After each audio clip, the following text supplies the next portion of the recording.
Good morning বন্ধুরা, তোমরা সবাই কেমন আছো? আশা করি তোমরা সবাই খুব খুব ভালো আছো, সুস্থ আছো। আর আমিও ভালো আছি, সুস্থ আছি। তো এখন বাজছে সকাল 6টা, আর সকাল সকাল ভিডিওটা শুরু করে দিলাম আজকে। তো আমরা আরও একটা নতুন ভিডিওতে তোমাদের সবাইকে জানি স্বাগত, ভালোবাসা। তো আমার তো সব কাজ হয়ে গেছে, তোমরা সবাই যেন কাজ সেরে তারপরে ভিডিওটা শুরু করি। তো আমার সব কাজই হয়ে গেছে, তো এখন যাবো হচ্ছে রান্নার কাজে। তো তার আগে একটা কথা বলি তোমাদেরকে, আজকে ভিডিওটা কিন্তু পুরো ভিডিওটা দেখবে, একদম স্কিপ করবে না, কারণ আজকে ভিডিওটা দেখলে বুঝতে পারবে মানে কতটা ভালো লাগছে আর কি। ভিডিওটা আমার অনেকটা ভালো লাগবে, কারণ হচ্ছে এক জায়গায় যাওয়ার আছে, আর কোথায় যাচ্ছি, কেন যাচ্ছি, সবটাই দেখতে পাবে। পুরো ভিডিওটা দেখতে থাকো, তাহলে বুঝতে পারবে। কিন্তু খুব ভালো হবে ভিডিওটা, আশা করি খুব ভালো ভিডিওই হবে। তো আশা করো তোমরা পুরো ভিডিওটাই দেখবে, একদম স্কিপ করবে না। আজকে নিম বেগুন করবো, আর এই নিম পাতাগুলো কিন্তু আমাদের গাছেরই। কি বলতো, মানে খুব কচি কচি নিম পাতা হয়েছে তো। আর এখন তো গরমকাল পড়ে গেছে, তো গরমকালে নিম বেগুন খেতে খুব ভালো লাগে। তো যদিও আমি খাই না, বাড়ির সবাই খায়, সবাই বলে খেতে খুব ভালো লাগে। তো এটা শীতকালে খায় না, গরমকালে সবাই খায়। তো কারণ গরম যেহেতু পড়ে গেছে, বাড়িতে এত সুন্দর নিম পাতা আছে, তো সেই জন্যই ভাবলাম বাড়ির গাছে নিম পাতা, আবার বাড়ির গাছেরই বেগুন, তো সেই জন্য নিম বেগুন করবো। আর করবো হচ্ছে আজকে ডাল আর আলু সিদ্ধ করবো, আর কিছু করবো না আজকে, একটু ওই রান্না। দেখো সব কচি কচি নিম পাতাগুলো দেখো।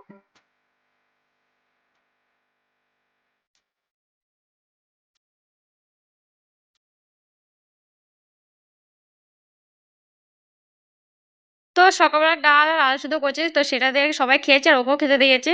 তো তারপর চলে গেলাম দেখো মাছ দিয়ে একটু কুমড়ো টোকা দিয়ে রান্না করার জন্য। তো কুমড়ো টোকা কাটতে গেছি, আর এখানে দেখো ছেলে বদল এসেছে, তাই ডাকছিলাম ওকে। তো তোমাদেরকে তো সকালে বলেছিলাম যে আজকে আমি বেশি কিছু রান্না করবো না, ডাল রান্না করবো, আর হচ্ছে একটু আলু সিদ্ধ করবো, আর নিম বেগুন করবো। কিন্তু হুট করে দেখি আবার আমার শ্বশুর দেখি মাছ নিয়ে এসেছে একটু। তো এখন মাছটা কি একটু ঝোল করবো দেখি। তো আমি এই দেখো এখানে কুমড়ো গাছ লাগিয়েছিলাম, মানে কুমড়োর শাক খাওয়ার জন্য, কিন্তু আমার শাকটা খাওয়া হলো না। একদিন তো খেয়েছিলাম, কিন্তু শাকের মধ্যে এত নুন দিয়েছে খেতে পারিনি ঠিক মতো। তো একদিনই খেয়েছিলাম, আর কি হলো, গাছগুলো আমার ঠিক মতো হয়নি, মরে গেছিলো। তো এখন ভাবছি এই গাছটার মধ্যে যে কটা আছে দেখি ডাঁটাগুলো নেব। তো মাছ দিয়ে আর কুমড়ো ডাঁটা দিয়ে আলু দিয়ে আর একটু বেগুন দেবো একটা, এগুলো দিয়ে একটা ছোট্ট মানে পাতলা একটু ঝোল করবো।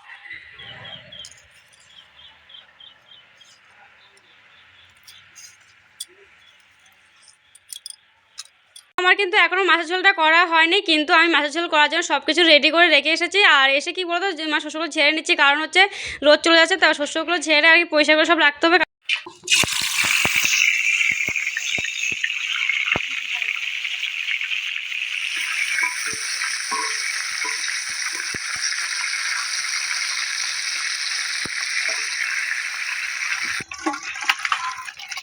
খাওয়া দাওয়া করে তো এখন রেডি হয়ে বেরিয়ে পড়ছি। তো কোথায় যাচ্ছি সেটা কিন্তু এখন বলবো না, তো সেটা জানতে হলে পুরো ভিডিওটা দেখতে হবে কিন্তু, আর দেখলে বুঝতে পারবে।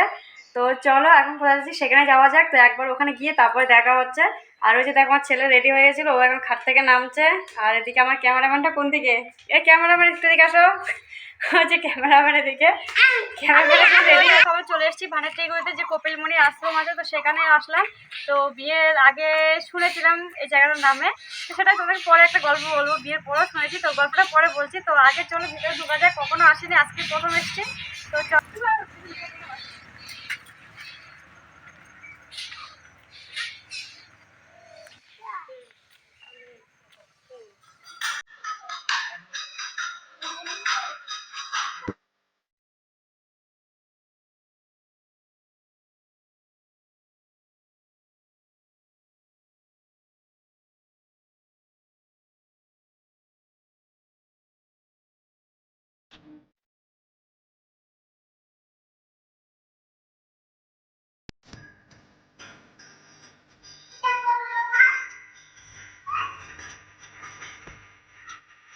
বন্ধুরা দেখো আমার চলে এসেছি, আর এখানে একটা বড় একটা পুকুর আছে, আর এখানে পুকুরে না অনেক বড় বড় মাছও আছে। তো চলো দেখবো কত বড় বড় মাছ আছে, আর সেটা দেখার জন্য আমার ছেলে কখন থেকে বলছে কোথায় বড় বড় মাছ, কোথায় বড় বড় মাছ আছে। তা যাচ্ছি চলো। তো চলো, আর ও তসছে ও দেখার জন্য। তো চলো।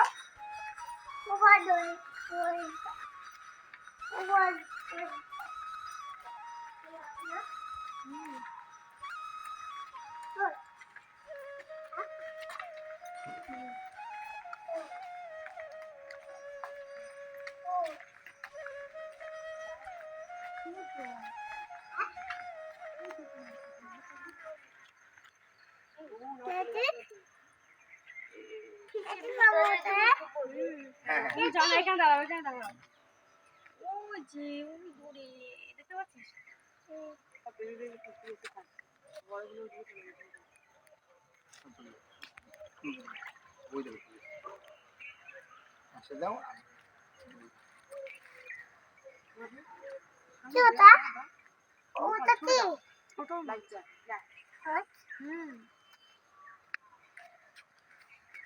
ওই যে বড় একটা মাছ, ওই যে বড় মাছ দেখলি? ওই যে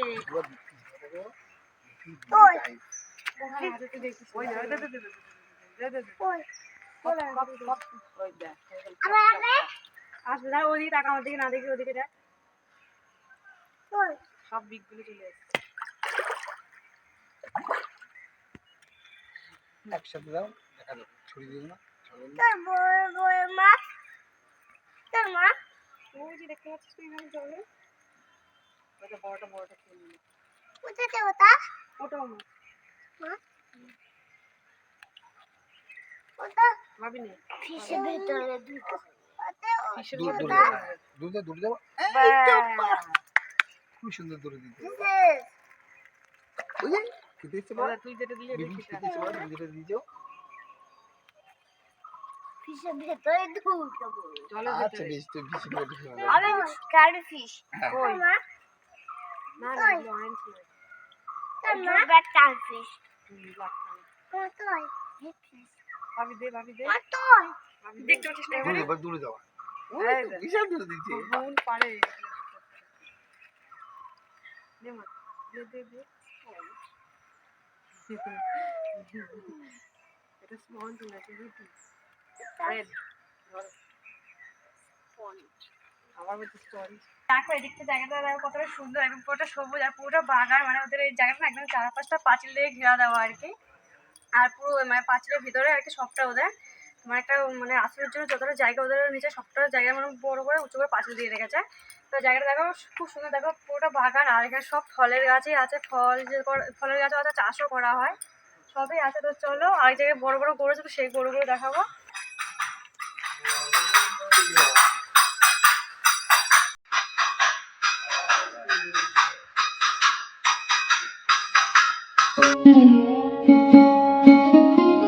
দেখো গরুগুলো কত বড় বড়, তো দেখো অনেক বড় গরু আছে এখানে, আর খুব ভয় লাগছে।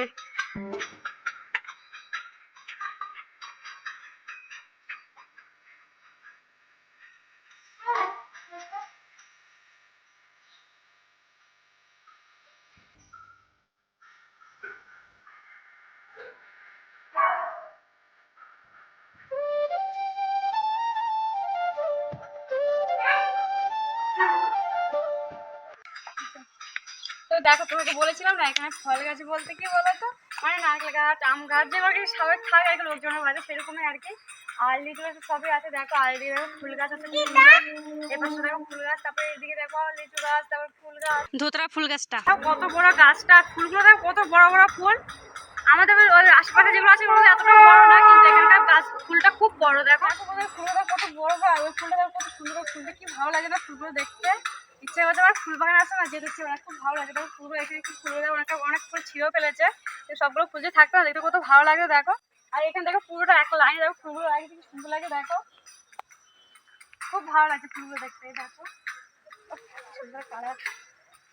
তো এই দেখো বন্ধুরা এখানকার ফুলগুলো না কি ফুল আমি বুঝতে পারছি, দেখো ফুলগুলোর মধ্যে দেখো কিন্তু সাদা হয়ে যাচ্ছে, ফুলগুলো কি দেখো সাদা হয়ে যাচ্ছে না সাদা থেকে এই কালারটা আসলে ঠিক বুঝতে পারছি না। দেখো এই একটা ফুল আছে সাদা হয়ে যাচ্ছে, তারপর এই দেখো এখানে একটা পাপড়ি আর কি, পাপড়িটা সাদা হয়ে যাচ্ছে। আশ্রম থেকে বাইরের দিকে বেরিয়ে আসছে,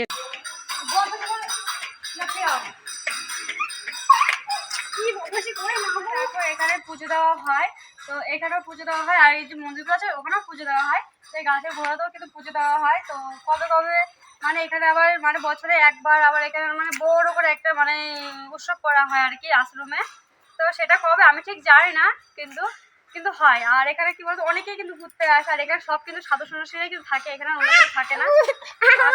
একটা মারবো, আর তোমাদেরকে তো বলেইছি এদের এই জায়গাটা যতটা এরিয়া নিয়ে ওদের জায়গাটা সম্পূর্ণ এরিয়াতে ওরা পাঁচিল দিয়ে রেখেছে। তো তোমাদেরকে দেখো পাঁচিলটা কত বড় পাঁচিল, কতটা উঁচু পাঁচিলটা, ঠিক আছে।